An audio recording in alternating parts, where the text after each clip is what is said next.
Hi guys, my latest finding with my Osteodouce journey is utilising herbal allies into my practice.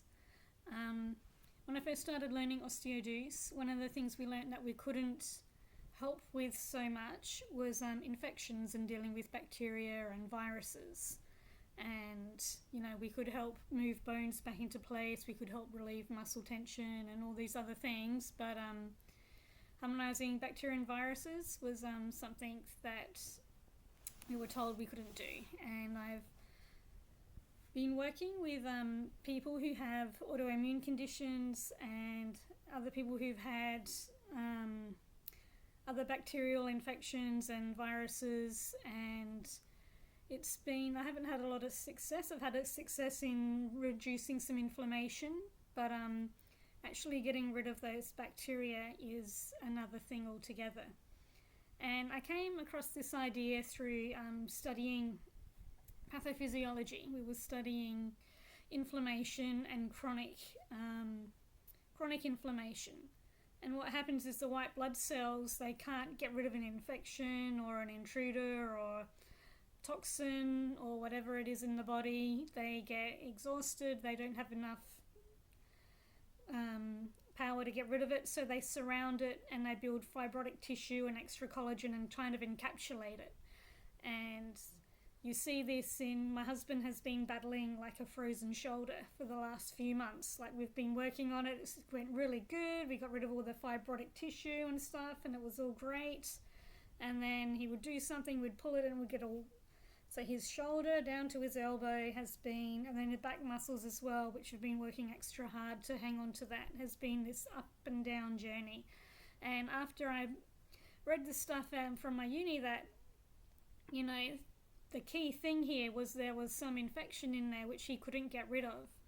And although Osteodouce has helped a lot, it's just kept him at this first stage of this chronic cold shoulder. Like, he can still move it a bit, it's still kind of painful, but there's still movement in there. And I thought, well, let's see, what can we do? Can we harmonise the macrophages so they're more likely to get in there? And that seems to have helped a bit as well. But I've noticed when I'm going into my Zen zone of unconditional love and I'm calling on all the nature, forces of nature and my nature goddesses. And then I thought, I'm going to call on a specific plant ally. Maybe they work the way homeopathy works. When you have, they give you the energy goes through from the physical pillule that's got all the energy information of this specific plant or herb or, substance. So I went in there and I asked, I said, in the spirit of Comfrey, can you come in and wash over, this person and help with this autoimmune disorder? Because I'm thinking there must be some way of getting through to these viruses and infections and things, and Comfrey is one of the best herbs for arthritis. And so I did that, and at the end, it was very interesting. Instead of, my hands doing the regular, feeling the pulses and doing the harmonizations, my fingers spread out, and then they started doing this wavy thing where we're all stretched out, fingers going like this. And that was very super interesting. And after the session, my client was like, I felt some tingling happening in my hands. And she had like a lot of arthritis in her hands. So I took that as a sign that maybe I was onto the right thing. And then I was talking to my husband again, and I was like, if he does have an infection in his arm, if my hypothesis is correct, what's the best antiviral, anti-fungal, like the most potent thing I can think of? And I was like, Wormwood. Wormwood is really strong. So during the evening, I put the kids to bed, I'm lying in there and I'm thinking of my husband and on his shoulder, and I'm like, asked the spirit of Wormwood to come. And, and I waited and I wasn't quite sure, so I kind of held his shoulder capsule in my hands and, just thinking about the wormwood. And again, I get this feeling happening.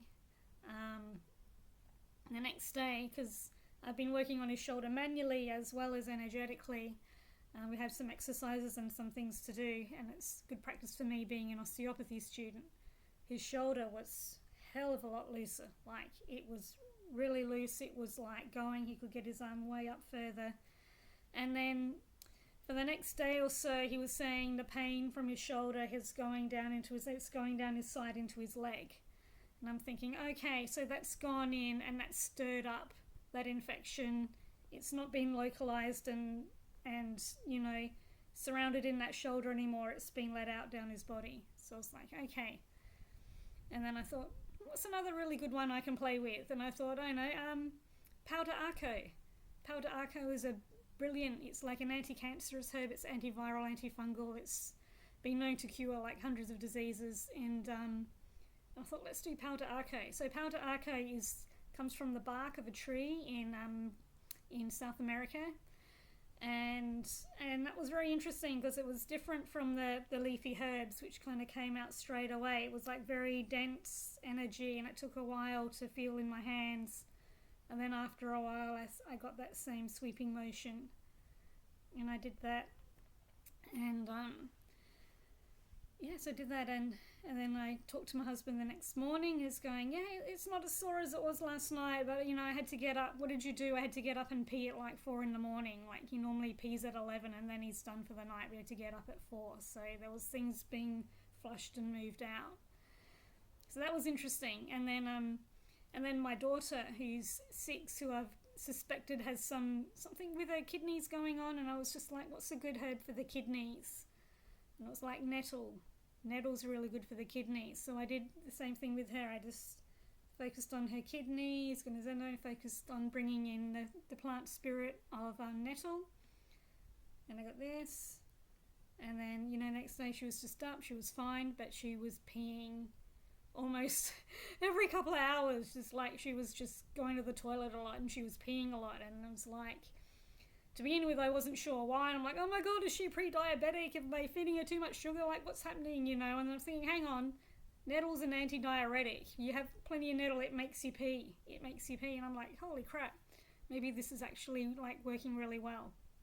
So, yeah, so this is a new kind of exciting thing. I'm interested in taking it as far as I can. And I was just thinking, personally for myself, I'm going to try using this method on myself with Shou Wu, or Polygonum multiflorum, I think. It's a Chinese herb, and it's got a ton of zinc in it, which is really good, and it's also really good for restoring hair colour. And I'm like looking at my greys going, I don't want to dye my hair anymore, but I hate this stage of growing my hair out. It looks awful, and I don't, you know, don't really want to go spending money at the hair salon at the moment right now, but so I'm thinking, what if I start channeling Shou Wu using Osteodouce methods and see what kind of effect that has on my body. So yeah, I will let you know. But anyway, I just thought I would do a nice little video. Most of the people who watch me are other Osteodouce practitioners, so I hope this is super interesting to you guys, and we'll catch up soon. Okay, bye.